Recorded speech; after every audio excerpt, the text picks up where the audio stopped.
Ok, bonsoir à toutes et à tous et bienvenue à ce nouveau webinaire d'Osiris Investissement. Nous sommes en décembre, il fait plutôt froid, la tendance en Europe est à la neige et au ski, mais aujourd'hui on vous emmène au soleil, on vous emmène au Mexique, évidemment vous étiez au courant, et ces plages paradisiaques avec son sable blanc, vous en avez un petit aperçu là en arrière-plan. Vous l'avez compris, je ne suis pas tout seul. Je suis accompagné aujourd'hui, et en l'occurrence, par Patrick, cofondateur du groupe Osiris, et par Xavier, qui Bonjour à tous. nous accompagne, salut Xavier, Bonjour. depuis le Mexique. Ce qu'on va faire, messieurs, je vais vous passer la parole tout de suite. Oui, Comme on ça, nous voyait. On revient sur Zoom. à la limite, voilà, je vais vous passer la parole. Comme ça, vous pouvez vous introduire et vous présenter en 2-3 mots l'idée, clairement. Et derrière, on va pouvoir enchaîner. Je vais reprendre la main sur la présentation.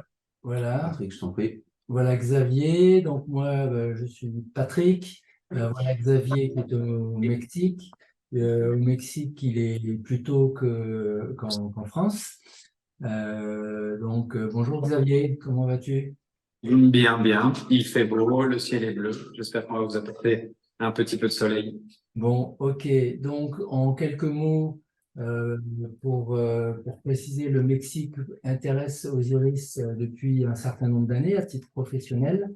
Nous y sommes rendus en 2022. Alors, pourquoi ce pays nous intéresse? Parce qu'il a un gisement touristique très important. Ce qui nous intéresse plus particulièrement au Mexique, c'est la rivière Amaya qui est baignée par la mer des Caraïbes. Donc, c'est pourquoi nous nous sommes rendus sur place en 2022 et que nous avons rencontré Xavier et son inséparable associé Benoît.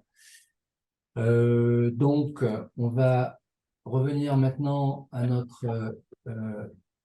voilà, à notre webinar. On va parler un tout petit peu de nous et pas très longtemps. Osiris, c'est une société qui a été fondée en 1986 et depuis 2014, nous nous intéressons aux investissements immobiliers à l'étranger.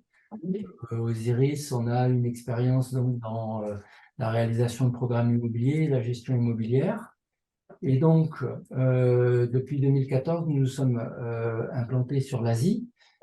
Et maintenant, nous allons parler du Mexique. Alors attends, si tu veux bien, juste avant, j'aime bien donner un peu aux gens, je vais te repasser la parole bien sûr, mais j'aime bien donner un petit contexte aux gens avant qu'on rentre dans le vif du sujet. Évidemment que tu nous expliques pourquoi Osiris Investissement a fait le choix d'aller sur le Mexique. Nous en a touché deux mots. Pourquoi collaborer avec Xavier et Benoît de l'agence.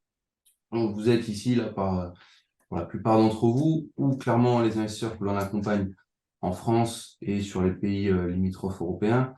Vous avez, pour la plupart d'entre vous, un patrimoine immobilier qui est assez important dans votre pays de résidence. Et bien souvent, quand vous venez nous voir, c'est que vous souhaitez le développer, le diversifier, souvent géographiquement.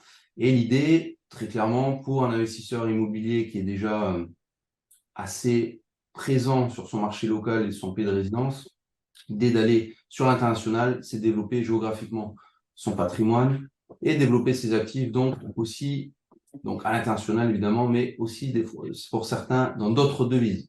Souvent, c'est un critère qui nous revient et nos investisseurs aiment bien dire, voilà, moi j'ai des euros, mais c'est aussi pertinent pour moi de voir ce qui se fait en termes de certaines monnaies sud-est asiatiques, par exemple, ou du US-dollar dans le cadre du Mexique. Xavier va nous en parler sur les produits qui sont proposés au niveau de la rivière Maya. Souvent, les rendements peuvent être meilleurs, évidemment, que ce qu'on peut connaître en France, en Belgique, en Suisse, pour nommer que ces pays-là. Et on en revient à cette idée, effectivement, de se diversifier géographiquement. Et donc, je te repasse la parole, Patrick, pour que tu nous donnes un peu plus d'éléments concrets sur les raisons qui nous ont poussé à acheter le Mexique, à notre catalogue produit, parce que historiquement, on était plutôt tourné vers l'Asie du Sud-Est, et pourquoi collaborer avec Xavier et Benoît. Alors, pourquoi le Mexique? Une des premières raisons, pardon, c'est que le Mexique, ça se voit facilement sur une carte, c'est juste en dessous des États-Unis, que les États-Unis, c'est le dollar, il y a beaucoup de gens qui ont beaucoup de dollars, hein. C'est le pays où il y a le plus de gens riches au monde et que beaucoup de ces gens vont en vacances au Mexique. Alors, soit du côté de la côte ouest vers la Baja et vers Acapulco, ou soit toute la côte est vers la Riviera Maya, c'est juste en dessous. C'est juste en dessous. Et donc, il y a beaucoup de touristes américains donc, dans cette zone-là, sur la Riviera Maya. C'est une destination qui est très dynamique. Il est resté durant la pandémie. Il y a même eu de nouveaux marchés qui se sont créés avec l'arrivée de gens qui sont en télétravail. Le Mexique jouit d'une croissance économique élevée, d'une économie saine, toujours la même raison, avec proche des États-Unis, du Canada. Donc, c'est des zones qui se bougent beaucoup économiquement. Et qui dit développement économique dit tourisme. Et donc, je reviens sur ce fait-là. Les touristes américains sont très présents. Il y a les fameux spring break, il y a tout ça. Donc, ça s'est traduit dans les 12 derniers mois par une augmentation des prix donc, dans le Quintana Roo, donc l'État mexicain qui est la Riviera Maya. Donc, il y a eu une augmentation forte sur les 12 derniers mois, pas moins de 17%. Voilà les principales raisons donc, qui nous ont amenés à nous rendre vers le Mexique. Et pour ce faire, et quand on est parti visiter sur place et voir les programmes et voir les gens avec qui on pourrait travailler, on a rencontré donc Xavier et Benoît et on s'est aperçu qu'on avait une vision commune du travail, c'est-à-dire s'occuper de nos clients et trouver de bons emplacements. Après de longues discussions et des expériences communes, on a décidé de travailler ensemble. Et entre autres, ça se traduit ce soir par ce webinaire où ils vont vous présenter eux-mêmes donc les avantages qu'il y a à investir dans l'immobilier au Mexique. Alors, on va vite voir une petite vidéo de présentation de la zone et de la Riviera Maya. La qualité peut dépendre de la connexion Internet des uns et des autres. Mais voilà, je vais la commencer. Et non, il faut cliquer sur... Voilà. Donc, vous voyez là les raisons qui attirent les touristes au Mexique. La mer, les plages, l'ambiance, beaucoup d'ambiance, la nourriture, de magnifiques appartements et maisons. Ensuite, il n'y a pas que de jolies architectures. Le Mexique, c'est la nature, c'est aussi des parcs merveilleux et l'histoire. Tout un volant culturel qui est vraiment fabuleux, une richesse une civilisation très très importante. Donc voilà, on va vous passer tout de suite. Alors, voilà. Maintenant, je laisse la parole à Xavier qui va vous dérouler un peu une présentation avec les points qu'il a qui sont nommés, qui sont sous vos yeux. Xavier, c'est à toi. Alors, bonjour à tous, enchanté de faire votre connaissance. C'est un plaisir pour moi de partager quelques mots sur l'endroit qu'on a choisi pour créer notre famille et notre futur. Ici, l'idée est de vous donner un petit aperçu des différents points que nous allons aborder durant ce webinaire. On va commencer par une petite présentation rapide de qui sommes-nous. Nous allons parler du Mexique de manière générale, des différentes infrastructures, de l'immobilier à proprement parler, du type de propriété aussi sur lesquelles on travaille et le type d'investissement, quelles sont les modalités d'achat, quelque chose de très important aussi, surtout pour les étrangers. Et on va terminer sur la présentation qu'on a pris comme exemple d'un projet avec lequel on travaille étroitement ici au Mexique et plus particulièrement à Toulouse. Alors, il y a du retard sur la... Voilà, on va changer. Voilà. Allez, c'est à toi. Pardon, les commandes ne fonctionnent pas comme d'habitude. Alors, très important d'abord savoir qui sommes-nous. Alors, donc moi je suis Xavier, je suis belge, originaire de Bruxelles. et mon associé Benoît est originaire de Toulon dans le sud de la France. On est arrivé à 1 mois de décalé sans se connaître ici au Mexique. On est une histoire Airbnb. Je suis l'un de ses premiers occupants dans son appartement à Playa del Carmen. Moi, je venais faire mon stage. Lui venait travailler ici au Mexique. Et c'est là que notre aventure a commencé. Quelque chose de très important pour nous, c'est qu'on a créé notre vie, la base et nos fondations ici au Mexique. On est chacun marié avec une Mexicaine. Donc, on a vraiment marié la culture du pays. Chacun, on a nos enfants respectifs. Pour ma part, j'ai une petite fille de 3 ans et Benoît un petit garçon de 3 ans et un jeune bébé.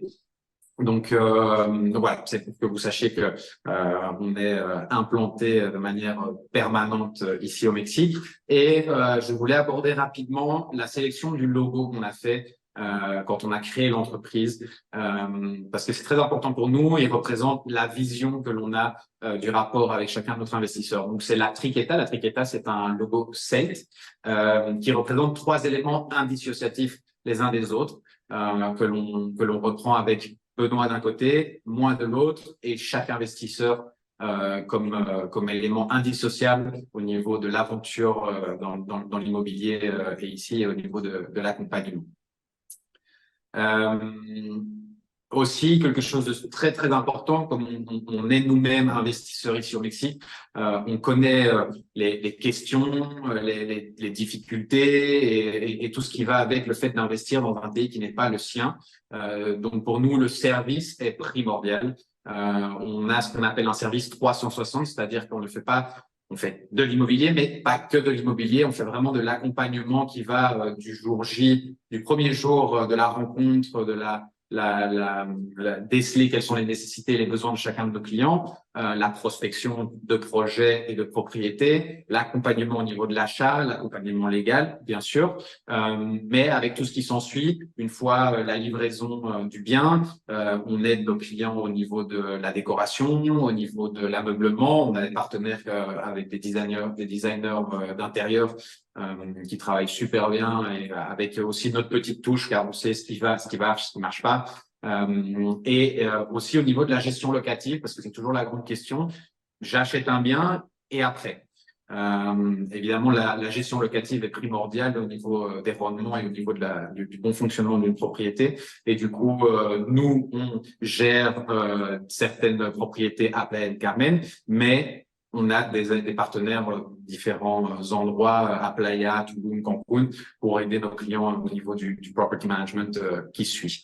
Très important pour nous donner cette sécurité à chacun de nos investisseurs, c'est-à-dire que nous sommes matriculés. Donc matriculés, c'est-à-dire qu'on a la licence de CDTOUS. CDTOUS, c'est l'organisme gouvernemental qui gère tout ce qui est en rapport avec l'immobilier au Mexique. Au niveau des lois, au niveau à tout niveau.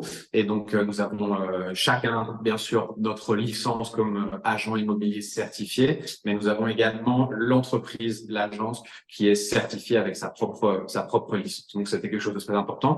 Ici, vous avez quelques photos de livraison d'appartements que l'on a fait à des clients étrangers. On a été aussi promu comme l'une des 20 promesses de l'immobilier au Quintana Roo. C'est quelque chose de très important, surtout dans un marché immobilier extrêmement compétitif comme le nôtre, d'avoir ce type de reconnaissance. On est paru dans quelques magazines.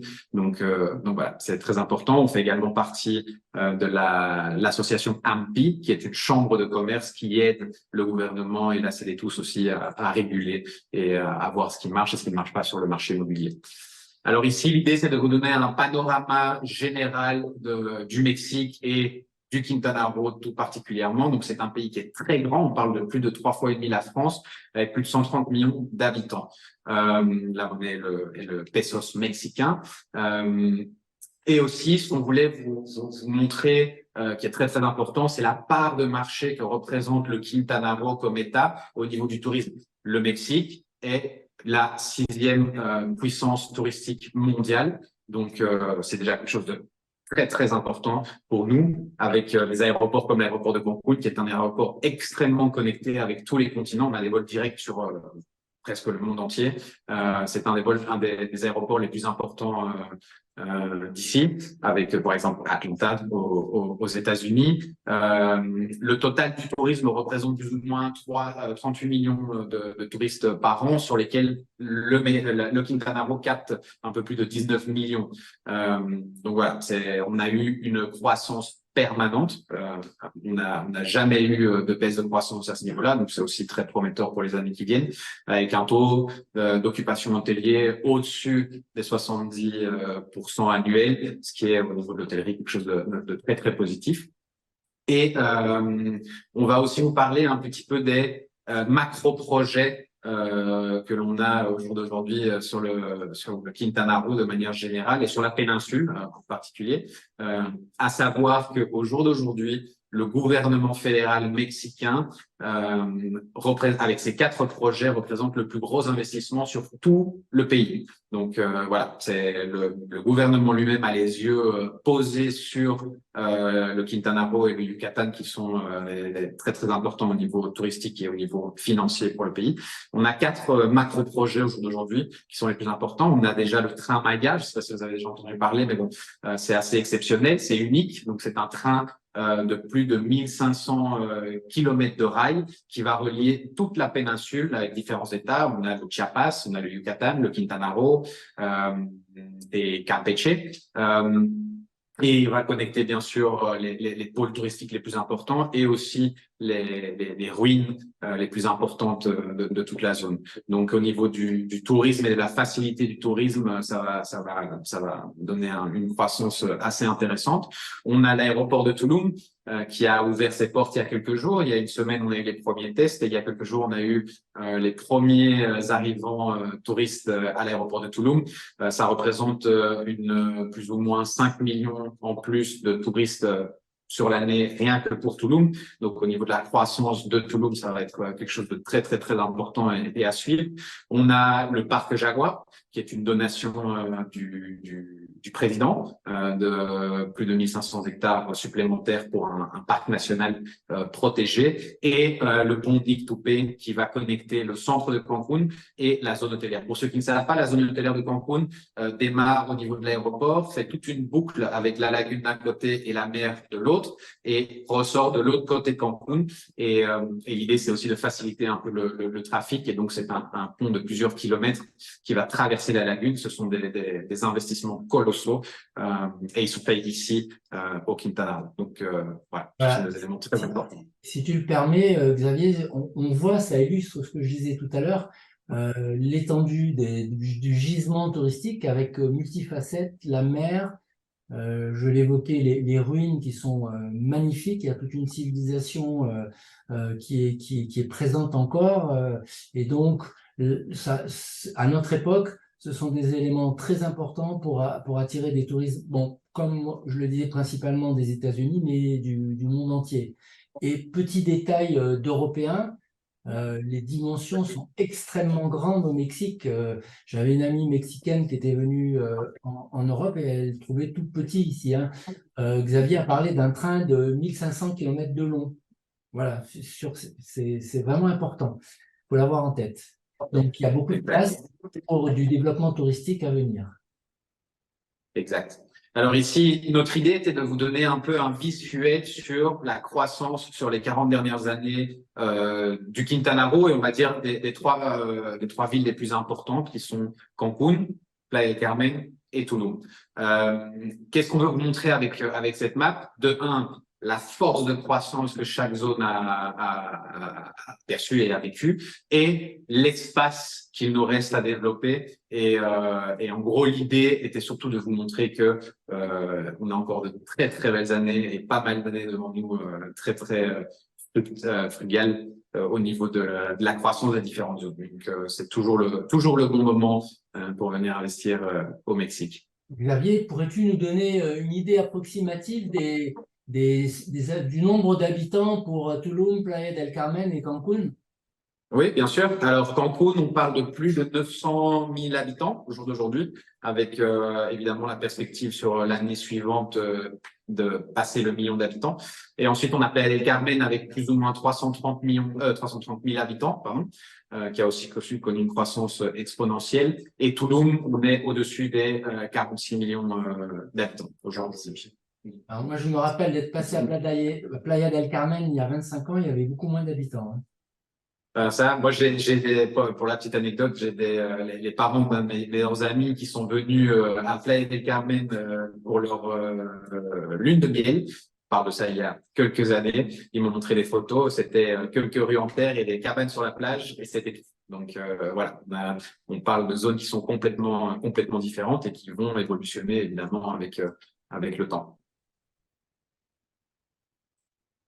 Alors, ici, l'idée était de vous donner un panorama de quelques villes qui sont les villes, on va dire, les plus intéressantes ou celles-là avec lesquelles on travaille le plus. Nous, on travaille sur tout le Quintana Roo, mais il y a bien sûr quelques endroits qui ressortent.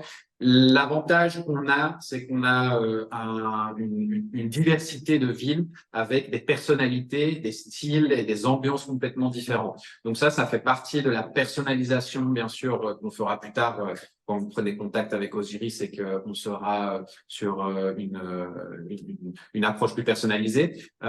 Chaque endroit correspond à les attentes et les nécessités de chacun. On a Cancun qui est une mégalopole, une grande ville avec des tours verticales. On a Puerto Morelos qui est un petit village. On a Playa del Carmen qui est un peu un mixte, c'est une ville urbaine mais basse au niveau des hauteurs de construction. Sur la côte, on a Puerto Aventuras qui est plus axé sur le fait d'avoir une marina et un espace privé avec golf. On a Cozumel qui est une île aussi très intéressante. Cozumel, si vous ne le savez pas, est la seconde barrière de corail la plus importante du monde après la grande barrière de corail d'Australie.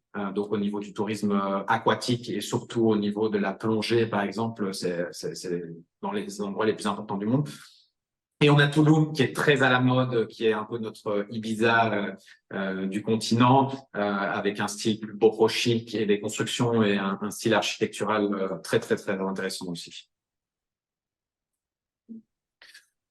L'idée ici est de vous donner un panorama aussi sur le type de propriété d'investissement qu'on fait. Alors, on a tout type de clients. On a nos clients qui ne cherchent particulièrement que de l'investissement immobilier basé sur de la rente locative. On a nos clients qui achètent pour eux, pour prendre leur retraite, pour utiliser avec la famille, prêter à des amis. Et on a ce client mixte qui cherche un bien, un patrimoine pour pouvoir partir en vacances, l'utiliser, mais sur le côté qui cherche bien sûr, quand il n'est pas là, un retour locatif attractif. Et on travaille sur tout type de zones aussi. Donc on peut avoir des propriétés sur les cours de golf, on peut avoir des propriétés en plein milieu de la jungle, on peut avoir de la propriété en milieu urbain, sur la marina aussi. Donc on a Cancun par exemple et Puerto Ventura qui nous offrent des marinas avec les bateaux. Et puis on a le fameux beachfront qui est, je pense, aussi un objectif de tout être humain un jour dans sa vie de pouvoir posséder une propriété beachfront. Et on travaille tout type de propriété en soi. Donc, ça peut aller de la maison dans un club privé ou individuel, la villa beachfront, le condominio beachfront, les condominios urbains et dans la jungle. Et on a aussi un service de personnalisation de projet pour certains clients qui cherchent vraiment pour eux construire leur patrimoine qui va de l'achat du terrain, donc en vierge. On a un allié français qui est constructeur ici avec énormément d'expérience, qui travaille très bien. Et donc on peut créer un projet de zéro avec une propriété à la livraison. Ok, Xavier, ouais, juste par rapport à ça, là, tu présentes de l'US dollar, donc ça c'est ce que j'évoquais au départ, c'est hyper intéressant. Potentiellement pour les investisseurs de faire de l'USD, qu'est-ce qu'il en est du peso? Alors, on travaille sur les deux. On est sur une zone où on est vraiment entre deux monnaies. On a un marché très dollarisé, c'est-à-dire que beaucoup de projets ont leur liste de prix en pesos et au final en dollars et travaillent en dollars. Donc la négociation se fait en dollars, mais au niveau légal, au niveau des écritures de la propriété, donc le titre de propriété, comme on est au Mexique, la valeur va être en pesos. On a aussi des projets qui travaillent avec des listes de prix en pesos, donc ça va dépendre de tout à chacun, mais voilà, on est vraiment on est assis entre deux chaises avec la connectivité aussi qu'on a avec les États-Unis, donc on est sur deux monnaies principales qui sont le dollar et le pesos. Donc ici, on va se lancer un peu plus sur l'investissement, plus la modalité d'achat, on va dire, qui est très très important, surtout pour vous qui nous regardez aujourd'hui. On a deux types de propriétés très distincts. Donc on a la propriété existante, qui peut être une propriété neuve ou qui peut être aussi une revente, un achat d'une propriété existante qui a X nombre d'années, ou l'achat sur plan, qu'ici on appelle la prévente. Donc je pense que c'est aussi quelque chose que Osiris est très familiarisé au niveau de l'Asie. Chacun ses pour et ses contre. Ça dépend également de la situation de chaque investisseur et de ses besoins et nécessités. C'est vrai que l'achat sur plan, nous, par expérience, est quand même un des achats qui nous a donné le plus de fruits à tout niveau. Donc, c'est clair que l'achat sur plan, on a un meilleur prix. On peut choisir la meilleure unité aussi, qui est très important. Ici, on a un marché très, très dynamique. Donc, beaucoup de projets se vendent à 100% avant la remise des clés. Du coup, le fait de pouvoir choisir son unité avant tout le monde, c'est déterminant au niveau de la suite. Et un certain financement durant la période de construction qui va dépendre de l'étape de la prévente à laquelle l'investisseur rentre. Bien sûr, la propriété immédiate, c'est un achat immédiat. Les fonds sont versés immédiatement, mais la propriété, la possession est immédiate et les rendements sont immédiats. Alors ici, on a un marché immobilier très sain parce qu'on marche sur un cash market.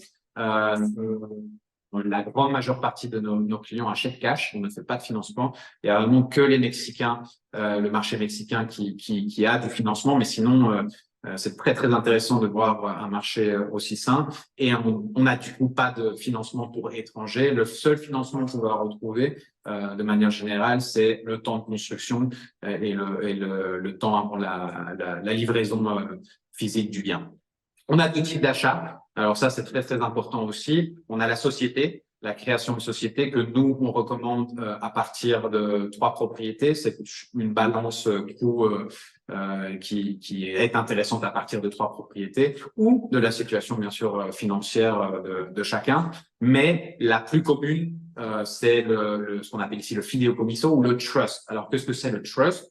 Le trust, techniquement, c'est les étrangers qui achètent dans ce qu'on appelle une zone restreinte, c'est-à-dire les premiers 50 km de côte ou les premiers 100 km de frontières terrestres, doivent donner leur propriété dans un trust. Donc, c'est une banque qui est choisie et autorisée par le gouvernement mexicain.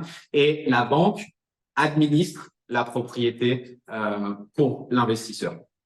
Alors, l'investisseur préserve 100% de ses droits et usufruit sur la propriété. Les titres de propriété, les écritures de la propriété sont au nom de l'investisseur. Il peut la vendre à qui il veut, quand il veut et au prix qu'il veut. Donc voilà. Et on a 2 coûts qui vont avec. Nous, on le voit plus comme une taxe pour étrangers qui achètent sur les zones les plus intéressantes du Mexique. Et voilà, on a un coût au niveau du closing et une annualité que l'on considère plus comme une taxe supplémentaire pour les étrangers, mais qui est très faible. Justement, ce très faible, c'est combien? Alors, au niveau du closing, le notaire fait tout le travail. Alors ça aussi c'est très important, c'est que soit l'investisseur n'a vraiment rien à faire. Tout ce travail le fait le notaire au moment du closing. Il ouvre le compte avec la banque choisie et fait tous les papiers. Et le coût au niveau du closing est dans les alentours de 2000 euros. Ça, c'est une seule fois au niveau de la création, on va dire, du compte. Et ensuite, on a une annualité qui est dans les alentours de 500 à 600 euros par an, qui se paye en janvier. Et très important, ce coût n'a aucune relation avec le type de bien. C'est-à-dire que c'est le même coût, que ce soit un appartement à 150 000 euros ou que ce soit une propriété front de mer à 10 millions d'euros, le coût est exactement le même. Il n'y a aucune corrélation entre l'un et l'autre. D'accord, ok. Après tout ça, bien sûr, nous, on le voit de manière personnalisée avec chaque client. Quand on se met plus en profondeur avec chaque intéressé. Bien sûr. Et justement, à partir des clients, et là tu parles de l'investissement étranger, quelle est dans votre clientèle la proportion d'acheteurs parmi les étrangers et les Mexicains? Alors nous, au niveau de l'agence, c'est vrai qu'on travaille beaucoup avec les Mexicains. On a plus ou moins 60% de clients mexicains nationaux. Et ensuite, on a un 40% étrangers. Et au niveau de l'étranger, de la part de marché étranger, on a vraiment de tout. On a du canadien, de l'américain, de l'anglais, français, belge, suisse, espagnol. Et bien sûr, Amérique du Sud. On a des clients argentins, on a des clients colombiens, on fait un peu de tout. D'accord, ok. Ben et moi, par exemple, on a chacun des fideikommiss respectifs, donc des trusts, chacun on a nos propriétés sous les trusts. D'accord. Voilà votre programme, là, dans le programme que tu vas nous présenter et qui va permettre aux gens de mettre des images sur la réalité immobilière que vous commercialisez. Ok. Alors ici, je voulais vous présenter rapidement un projet qu'on aime beaucoup, qui s'appelle Wabi. Alors qu'est-ce que c'est Wabi? Wabi, c'est un projet dont la construction a commencé ce mois-ci, en décembre, avec une date de livraison pour la première phase de juin 2025.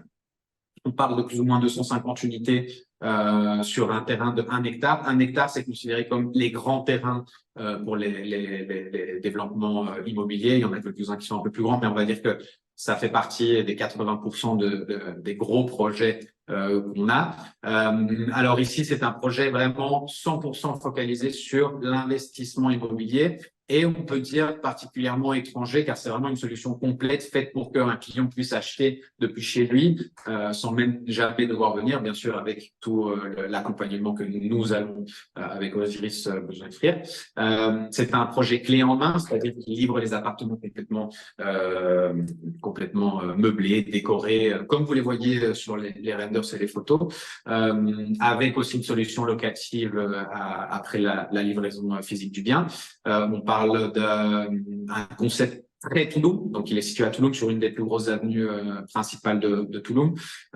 Pour vous donner une idée, par exemple, un projet comme ça, on parle au niveau du financement, donc jusqu'à la livraison en juin 2025, on commence avec des 20% de mise d'apport, des paiements durant la construction et un dernier paiement au niveau de la livraison. Et la formule générale ici qu'on aura sur tous les projets, c'est au plus on peut donner de mise d'apport, au plus on peut avoir une réduction au niveau du prix d'achat. Alors, ici, on vous montre quelques photos. On a des photos réelles et on a des renders. Alors, j'aimerais bien qu'on passe au suivant pour vous faire un petit test. Ça, c'est un projet terminé de ce groupe immobilier. Et j'aimerais bien que vous essayiez de voir quelle est la photo et quel est le renders, donc la photo digitale qui a été créée au niveau du lancement du projet. Pour que vous ayez un peu une idée de l'efficacité et du rendu final. Alors, c'est pas simple, mais je connais la réponse, alors. Tu connais la réponse. Bah, écoutez, Oui. c'est la photo de gauche et la photo la photo réelle de l'appartement. Ouais, On peut même presque dire que la photo réelle est mieux que la photo digitale. C'est très, oui, très oui, que intéressant. l'image, oui, c'est vrai. Écoute, donc ce qui t'amène à dire que toutes les présentations en images virtuelles correspondent exactement à la réalité. Exactement. Alors, on peut passer au slide suivant aussi. On a, ça, c'est d'autres projets. Donc, on a Même la promoteur. première qu'on vous a montré. On a un second projet qu'ils ont terminé également avec le rendu digital et physique. Alors, la photo au-dessus et la photo physique, pour ceux qui ne le voient pas. Et on a la troisième à gauche avec des tons plus roses qui est le projet que je viens de vous citer. Alors, par exemple, pour un projet comme celui-là, on parle d'unités de plus ou moins 45 à 50 mètres carrés, clés en main, qui sont avec un prix de lancement dans les alentours des 190 000 $. D'accord. Ensuite, en fonction de la taille la taille de l'unité va varier. Il y a certains de chambres, ça dépend si elles ont toutes piscine, et c'est un projet qui est aussi personnalisable. Ça, c'est assez rare quand même, mais ce projet-là offre des petits éléments de personnalisation au niveau, par exemple, des couleurs des murs, couleurs des textiles, couleurs des bois, de la baignoire, un lit carré, un lit rond. Et donc, le client peut aussi donner des petites touches à son appartement qui sont aussi, au niveau de l'investissement, c'est aussi assez attractif. Bon, ok, c'est intéressant. Alors, Voilà. hop là, pardon, j'étais un peu trop vite. Donc, voilà. Donc l'idée, voilà, moi je vais juste faire un petit mot de fin. Donc voilà, on a été dans les grandes lignes de ce que l'on voit nous tous les jours. Je sais que c'est beaucoup d'informations. L'idée c'est quand même d'après avoir un rendez-vous personnalisé avec chacun et de travailler la main dans la main avec Osiris et de vous accompagner dans votre aventure au Mexique. Parfait. Donc, je vais repasser la parole à Raphaël. Ok, ben là, je vois le timing qui est bon. On va déjà commencer à collecter les questions. Je sais que certaines sont arrivées. Juliette, qui est à nos côtés là, à Toulouse, a commencé à nous en faire parvenir. Ce que je voulais vous dire en guise de conclusion, honnêtement, l'essentiel a été dit jusqu'à présent avec la présentation des produits par Xavier. Vous avez une idée du contexte géographique, touristiquement parlant et en termes d'immobilier sur les grandes lignes. L'idée, évidemment, après, c'est que nous, on puisse vous accompagner au cas par cas en fonction de votre profil, de ce qui va vous correspondre le mieux en termes de zone géographique, type de produit, en fonction de votre budget, de vos envies personnelles et de vos phases de vie, j'ai envie de dire, si vous avez des enfants ou pas. Si c'est pour passer quelque temps en tant que digital nomade ou à la retraite, bah, c'est pas tout à fait la même approche. Donc tout ça, c'est des choses sur lesquelles on a l'habitude et on adore accompagner nos investisseurs. Voilà, que ce soit effectivement au Mexique, des fois en Asie du Sud-Est, fut un temps, c'eût été l'Europe avec le Portugal. Donc il y a différentes possibilités qui existent.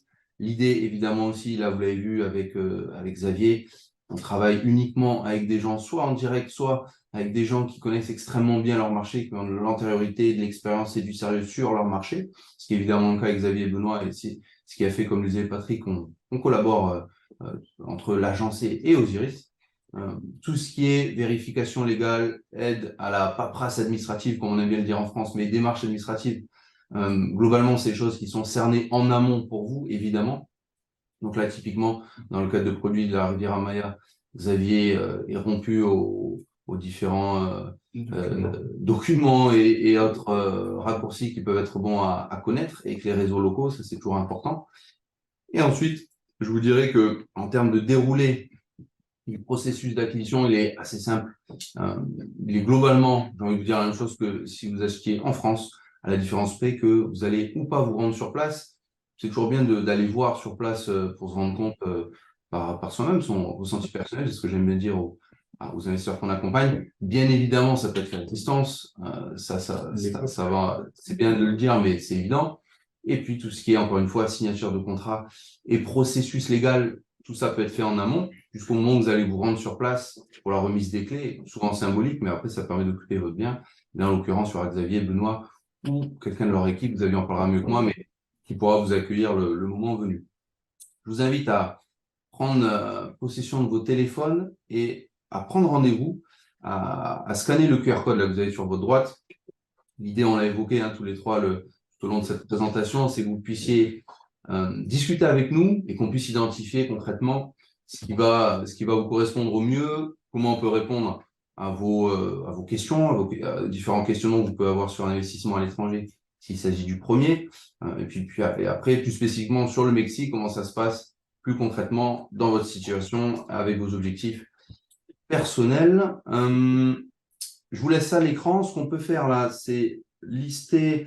J'ai des questions qui m'ont été notées. La première, je te l'envoie, Xavier, elle est pour toi. La question simplement, c'est de savoir quelle est la durée. On nous demande la durée moyenne d'acquisition d'un bien. Il y a un appartement sur la Riviera Maya. Est-ce qu'il y a une durée moyenne approximative? Ok, alors au niveau de la durée, bon, ça va dépendre du type de bien. Quand on part sur une propriété, un achat sur plan, bien sûr, on va avoir le délai de la construction. Après, ce que je peux vous dire, c'est que par exemple, un processus général, c'est une fois qu'on a fait la prospection, qu'on a choisi le projet et l'unité de l'intérêt de l'investisseur, il faut réserver l'appartement ou le bien. Donc, en général, on le fait avec un dépôt de $5 000. Ce dépôt est 100% remboursable. C'est pas un compromis d'achat, c'est vraiment pour montrer l'intérêt, sortir l'unité de l'inventaire, surtout pour qu'elle puisse plus se vendre. Et à partir de ce moment-là, on a en général une période de temps de 15 à 20 jours pour faire le due diligence, mettre la carte d'offre, se mettre d'accord sur les formalités de paiement, voir le contrat. S'il y a des questions, on y répond. Et après ces 15-20 jours, il faut prendre la décision. Est-ce qu'on suit le processus? Sinon, les $5 000 sont remboursés à l'acheteur. Si on continue, alors on passe avec signature de contrat et dépôt de la mise d'apport qu'on a négocié. Ok. Donc, voilà. On peut dire qu'on a une période plus ou moins de une vingtaine, 25 jours pour un closing. Après, quand on parle d'une propriété de livraison immédiate, ça peut prendre un tout petit peu plus de temps parce que le notaire rentre directement dans le processus d'achat, vérifier les documents, avoir tous les documents. Donc, ce processus peut prendre un mois et demi. Ça dépend vraiment aussi de chaque propriétaire. Quand les papiers sont en règle, en général, ça peut aller assez vite. La seule chose, c'est au niveau de l'étranger, on a la création du trust qui prend plus ou moins 3 semaines normalement, parfois un mois. Donc ça, c'est, on va dire, le délai le plus important qu'il faut tenir en compte. Ok. Alors, j'ai une petite question, sachant que comment dirais-je, les clients n'ont pas toujours un budget temps qui leur permette de rester 30 ou 45 jours. Est-ce qu'il y a une possibilité de faire une procuration? Bien sûr, bien Voilà. sûr. Nous, on reçoit d'ailleurs beaucoup de propriétés pour nos clients.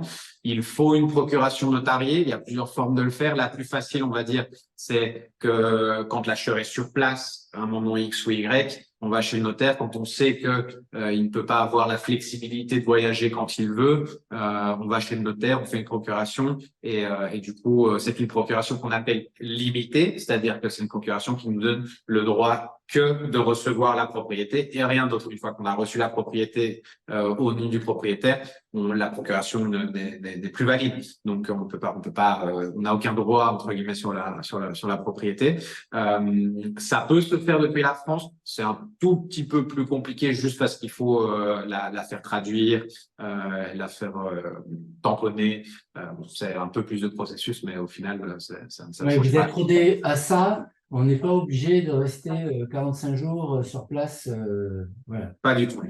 Pas du tout. D'ailleurs, c'est un service qu'on offre. On est aussi expert dans le fait de recevoir des propriétés. Donc, c'est vrai que quand on le fait avec le client en accompagnement ou quand on le fait tout seul, c'est vrai qu'on est très, très, très pointueux sur beaucoup de choses que beaucoup d'investisseurs ne voient pas, que nous, on sait. Donc, On a bien vu ça et on a bien vu ça. Oui, c'est clair, c'est clair.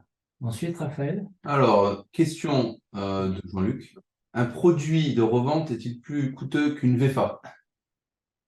est-il plus coûteux que? Qu'une Vente en état futur, sur top plan. plan, off plan. Okay. Oui, bien sûr, bien sûr, bien sûr. Ça fait partie du business de l'achat sur plan. Sinon, on ne vendrait pas sur plan. Il y aurait pas on n'aurait pas vraiment d'attractif à le faire. On parle de manière générale sur un bon projet de 15 à 25% de plus-value entre l'achat et la livraison. Ce pourcentage va dépendre bien sûr de l'étape de l'achat sur plan. Quand la construction est à la moitié, bien sûr, c'est un peu moins que quand on achète sur un lancement de projet. Avec certains lancements de projet, moi j'en ai fait l'expérience par exemple quand j'ai investi dans Playa Car, dans un condo qui est devenu assez exceptionnel. Aujourd'hui, on est à plus de 45% de plus-value. C'est pas tous les projets qui donnent ce type de plus-value, mais avec un bon accompagnement et un bon choix de projet, on peut avoir de très belles surprises comme celle-là. Oui, c'est important, surtout le choix du projet et vos connaissances que vous avez de ceux qui font le projet aussi. Exactement. OK. D'autres questions, Raphaël? A priori, non, comme ça, je sais pas si t'en avais en tête. Non, D'autres qui non. sont arrivés sur le chat. Si, oui, à la limite, j'ai une question, moi, qui me revient de manière récurrente. Ça, c'est tous mes clients, si tu veux, enfin, nos investisseurs en Asie du Sud-Est qui aiment bien savoir s'il est bon d'ouvrir un compte bancaire avant de faire l'acquisition, avant, après. Est-ce que c'est nécessaire au Mexique ou pas? Alors, ce n'est ni une nécessité ni un prérequis. Ça va dépendre de l'investisseur s'il veut avoir un compte en banque ou pas. On n'a pas de double imposition entre le Mexique et la France. Les rendements peuvent être versés directement sur le compte de l'acheteur. Il n'y a pas de, mais en tout cas, ce n'est pas un prérequis Pas une ou une obligation. nécessité. Oui. Non. Alors, il y a un aspect, quand j'étais venu vous voir l'an dernier, à mon retour, les gens m'ont dit alors, l'ambiance au Mexique, c'est au niveau du mode de vie, de la sécurité, c'est une question qui m'a été posée. Alors, personnellement, sur la Riviera Maya, alors je connais le Mexique de par ailleurs depuis fort longtemps, mais sur la Riviera Maya, c'est une zone très, très américanisée avec tout ce que ça représente. Et puis, j'ai eu la sensation, pour l'avoir vu, que comment dirais-je, l'État central mexicain a mis beaucoup d'énergie à mettre des forces de sécurité partout. Ça, c'est quelque chose qui est assez rassurant. Maintenant, ça, c'est une vision de touriste en passant. Vous qui vivez là-bas, qui avez des enfants, quel est votre quotidien? Alors, je pense, la première question que tous nos clients et investisseurs étrangers nous font, surtout quand ils ne sont jamais venus. Après, je pense que cette perspective change directement après la première approche. Déjà, on a créé nos familles, on a décidé de choisir cet endroit comme notre foyer il y a près de 10 ans. Je pense qu'on ne l'aurait pas fait si on pensait que c'était une zone à risque. Alors, il faut savoir aussi que le Mexique est, comme je l'avais dit au début, un pays très grand. Donc forcément, avec pays très grands, c'est des zones très différentes. En général, les zones plus conflictuelles, on va dire, sont les zones frontalières avec les États-Unis dans le nord du pays. On parle des milliers de kilomètres, donc on n'a pas ce type de problème. On parle aussi que le Quintana Roo et toute la péninsule où on se trouve est l'un des poumons financiers du tourisme national. Donc bien sûr, il est protégé et ils font très attention à cela. On connaît bien les médias. Les médias, ça parle en général que quand il y a des mauvaises nouvelles. Donc il faut aller chercher un peu plus loin que ça. Oui, oui, on a tous appris tous l'habitude de trier les nouvelles en fonction des zones où on habite et ce qu'on en dit, on est d'accord. Donc, pour conclure, comme on vous le disait, Xavier et Benoît sont présents sur place si vous vous rendez au Mexique la semaine prochaine, ils pourront vous accueillir. Mais auparavant, vous pouvez nous contacter, comme le disait Raphaël. Et vous avez bien compris qu'ils maîtrisent parfaitement leur marché. Vous le voyez aussi que Benoît emploie un jargon de plus en plus américain, il oublie son français. Et, euh, et donc, ils sont totalement intégrés et ça fait de nombreuses années donc, qu'ils ont cette pratique des transactions immobilières sur les zones dont il a parlé. Et donc, nous attendons que vous nous contactiez et nous verrons avec vous comment répondre à toutes vos questions et à vous donner des informations pour un projet rapide ou plus lointain. Voilà. On va vous saluer, je vais te saluer, Xavier. Je sais que Benoît n'est pas très loin, je le salue aussi. Et on va vous dire bonsoir à tous et on vous remercie d'avoir participé à ce webinaire et on reste à votre disposition. Merci à toutes et à tous. Allez, Merci Xavier, ciao. bonne journée et bonne Une soirée. bonne soirée à tous et j'espère de vos nouvelles. Bonne journée à toi, bonne journée à vous. Pareillement. Au revoir.